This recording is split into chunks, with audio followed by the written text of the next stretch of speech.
India Bangladesh প্রথম test প্রথম দিনে যে ঝড় তুলছেন হাসান মাহমুদ, সেই ঝড় আর শেষ বিকাল পর্যন্ত রাখতে পারেন নাই।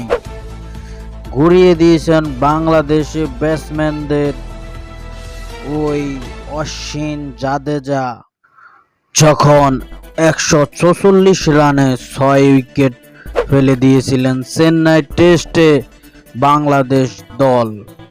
সপ্তম উইকেটে রবিচন্দ্রন অশ্বিন, রবীন্দ্র জাদেজা 195 রানের অবিচ্ছিন্ন জুটি গড়ে আর ভারতকে শক্তিশালী জায়গায় নিয়ে দাঁড় করায়।